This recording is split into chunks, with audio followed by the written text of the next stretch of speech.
Congratulations to the Consul General of India in San Francisco, Dr. Shrikar Reddy, and Honorable Ambassador of India, Ms. Shripriya Ranganathan, who has made it all the way from Washington, D.C. to San Francisco to this beautiful inauguration of the Chancery premises in San Francisco.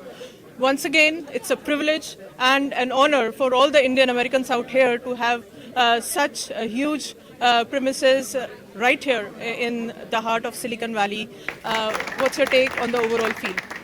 I'm just so excited. I think it's a beautiful moment, a time that we have been all looking forward to make our space more in tune, more in keeping with our aspirations and with the current state of the India-US partnership, which is full of energy, full of optimism, full of brightness. And I think the space is really symptomatic of that. So hearty congratulations to all of you, to the Consul General and to the entire team India and the USA. Namaskar, Sat Sri Akal, Adab. On behalf of the Consulate General of India in San Francisco, it gives me great pleasure to welcome you all to the inauguration of the new consulate premises. As my colleague Himani has just now mentioned, so we have moved to a bigger space with the intention to serve the Indian community well. In fact, there has been a long-standing demand from the Indian community for moving the consulate to a better space. And now actually the space is very large.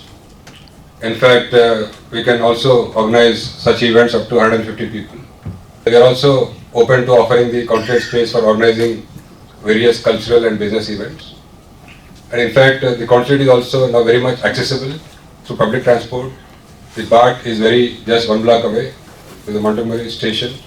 And also even it is accessible through ferry also. And even there is parking also available. We have a valet parking available in the building, and also in the nearby buildings, plenty of parking also available. So, like the consulate, before we were in the previous, like at the previous venue, 540 Arvila Boulevard. So the first consulate was earlier in the Market Street. So now after 40 years, close to 40 years, again we are back into the downtown. So I would like to thank Ambassador Shripriya ma'am because she played a very key role in selecting and finalizing this property. I thank Ambassador Shripriya Ranganathan, Charge d'Affaires, Embassy of India, Washington DC, for coming all the way from DC to officially inaugurate the new consulate premises. So this is a very decent premise. Now we also invite all the members of the Indian community so they can organize cultural events or business events up to 150 people. And also now we are happy that we'll be able to provide all the services in a very good ambient atmosphere. And we look forward to work with all the members of the Indian community to strengthen already a strong India-US partnership in all areas. Thank you. That's beautiful. So, as you mentioned in your speech as well, about the latest bilateral relationship strengthening between US and India as Prime Minister Modi met President Donald Trump. I'll be referring to defense, high technology, space, energy, and education, where we have announced some very ambitious goals in which we will be counting on all of you to help us in moving forward in the coming weeks and months. In defense, we have announced plans to sign a new 10-year framework for the US-India major defense partnership.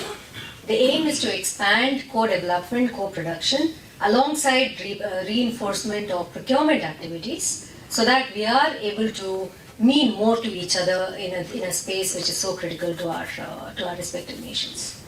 In critical and emerging technology, we have built on the excellent platform that was created a few years ago through the Initiative for Critical and Emerging Technology, or ICET, to launch the new US-India Trust Initiative. This stands for Transforming the Relationship Utilizing Strategic Technology, which is, I think, a really apt acronym for what has become the basis of our relationship. It is genuinely a relationship that is founded on trust.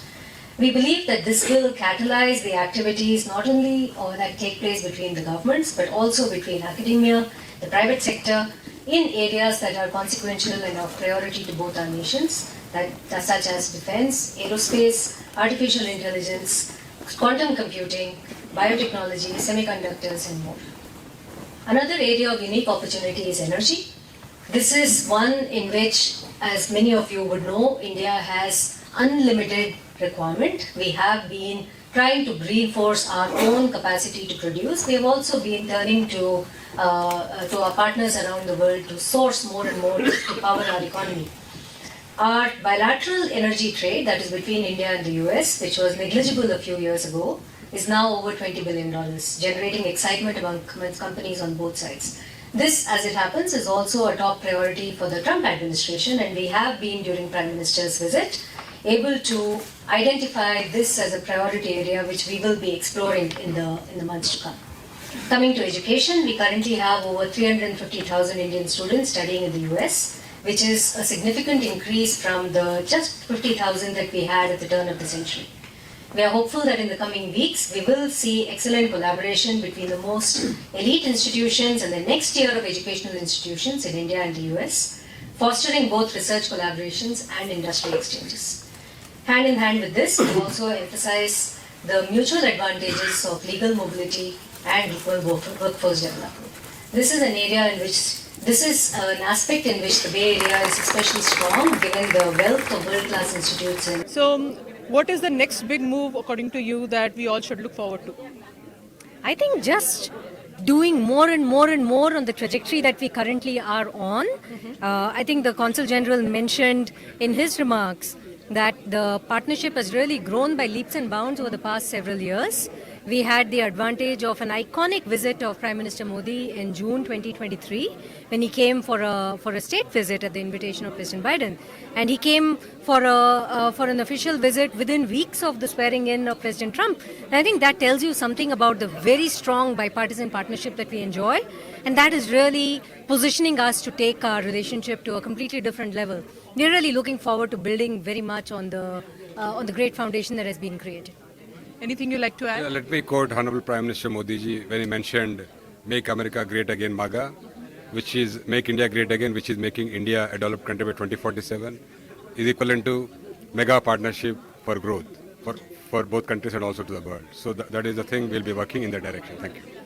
So thank you so much to your leadership, both of you, and we look forward to bigger and better relationships between the two countries. Most active Indian communities, Indian diaspora, is right here in the Bay Area, larger than even Los Angeles. And now, anytime we beat LA in anything, it's a good thing. It's a good thing. The United States and India are partners in a range of activities that benefit both our countries and the world. So much of this work comes out of the work that will happen in missions like this, coming out of the very important, dedicated team that Dr. Reddy has here. So Foundation for India and Indian Diaspora Studies focuses on the policy issues in US-India relations, Indian diaspora related issues. And in this capacity, we work with think tanks, we work with different administrations, and we also work with the congressional leadership. For example, Export Control Act, which is still choking lot of transformation of the critical technologies. So that is one aspect of it. Similarly, another issue that we actually focused on is that MDP was declared, I think, in President Obama's time frame, which is a major defense partnership.